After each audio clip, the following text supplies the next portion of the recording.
This is a basic ethical and biblical suggested response to the Black Lives Matter movement versus the Blue Lives Matter movement. Just one point of clarification, this is not an analysis of the organization Black Lives Matter, this is an analysis of the movement. There will be some overlap, however, this is more about the sentiment of Black Lives Matter and the organic national movement than the organization. Also, one point of clarification, I'm using the term black instead of African American because the majority of the research and literature almost always uses that. Let's talk a little bit about the history and development of the Black Lives Matter movement. Wesley Lowery from The Guardian says that the death of Michael Brown in Ferguson, Missouri on August 9, 2014 was the genesis of the Black Lives Matter national movement. Others, including the Black Lives Matter organization, claim the movement began in 2013 when George Zimmerman was acquitted of murder in the death of unarmed black teenager Trayvon Martin. It still seems that the majority of commentators agree that Michael Brown's death was the match that lit the flame of the national movement. With each high-profile case of a black man or woman being killed by police, the movement was stoked into an even greater national flame. The BBC lists a timeline of the black deaths caused by police that stoked the national movement. Eric Garner was killed on July 17, 2014 after being wrestled to the ground, put in a chokehold, and saying, "I can't breathe," 11 times before dying. Then, as mentioned, Michael Brown was killed by Officer Darren Wilson in August of 2014. November 22nd, 2014, Tamir Rice, a 12-year-old with a toy gun, was shot by police. July 5th, 2016, Alton Sterling was killed by police. July 6, 2016, Philando Castile was pulled over and shot in front of his girlfriend by police. Philando told the police he was licensed to carry a weapon. Still, the police shot him. March 13th, 2020, Breonna Taylor was shot 8 times when police entered her apartment looking for drugs. No drugs were found. May 25th, 2020, George Floyd was put on the pavement by officers while one officer knelt on his neck. George Floyd said he could not breathe over and over again. The cause of death, according to the coroner, was primarily complications from asphyxiation. There are more deaths that I could report. This was simply the timeline of the most high-profile deaths of black men and women at the hands of police, according to the BBC, which have increasingly stoked the Black Lives Matter movement. These 7 examples have been used as reference points for one of the largest protest movements in American history, the movement of #Black Lives Matter. Let's look a little bit at the history of Blue Lives Matter. Blue Lives Matter is a little more difficult to find information on. Black Lives Matter is considerably more covered in the media. Blue Lives Matter does have an organization, so I had to take some information from their organization simply because it was so difficult to find sources for the movement. According to the Blue Lives Matter website, the movement began in December of 2014 when NYPD officers Rafael Ramos and Wenjin Liu were shot in their police cruiser by outspoken Black Lives Matter supporters.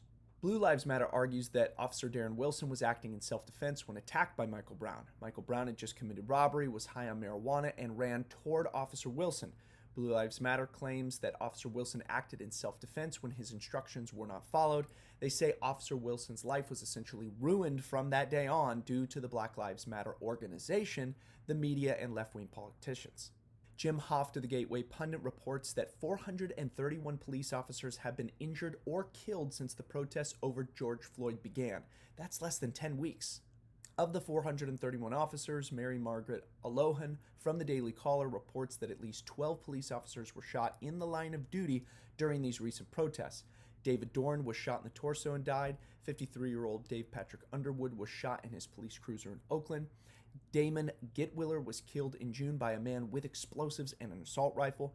29-year-old Shay McAllinis was shot in the head in Las Vegas and will likely spend the remainder of his life on a ventilator. 4 unnamed St. Louis police officers were shot on June 2nd of this year. Also on June 2nd of this year, officers Jason Scott and Rashad Martin were shot, and 2 unnamed NYPD officers were attacked on June 3rd. One was shot and the other was stabbed in his neck. In 2016, reported Black Lives Matter supporter Michael Xavier Johnson fired upon police officers in Dallas, Texas. 5 were killed and 9 were injured. Nick Gavas from Fox News reported Eldemiro Garza and Ismael Chavez were killed in an ambush on July 11th of this year while responding to a neighborhood domestic disturbance call. An independent study done by criminologists from the University of Nebraska and University of Texas Austin found the following between 2014 and 2019. On average, over the study period, 249 officers are shot each year in the line of duty. 42 of these shootings are fatal. Heather McDonald from USA Today reports that 14 unarmed black people were killed by police in 2019 compared to an estimate of 25 white unarmed people killed by police in the same period. Now keep in mind this is not a commentary on race, relations, or politics. The national Black Lives Matter movement is, as of right now, primarily an issue of police brutality towards people of color, black people in particular. The Blue Lives Matter movement, as of right now, is primarily about support for and protection of police doing their jobs. That's what I'm commenting on. The deaths of 14 unarmed black people is 14 too many. And these numbers do not account for police discrimination and the overuse of force of police against people of color, black people in particular.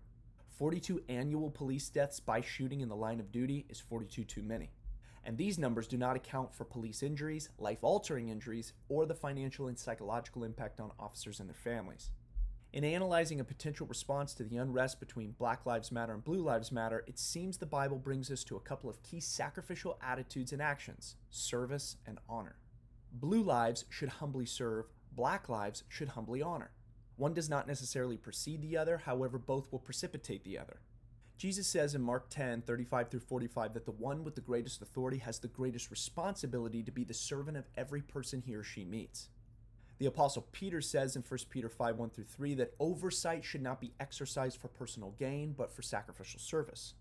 The Old Testament is replete with examples of Yahweh chastening leaders when their authority is not used for humble and sacrificial service, but for personal gain. When blue lives appear consistently antagonistic against black lives will likely respond antagonistically against blue lives. Blue lives must establish a rapport with their communities that clearly communicates, I am not here to rule over you, but to serve you. It's pretty difficult to resist a leader's authority when that leader makes it clear that your best interest is their top priority. Blue lives must humbly serve.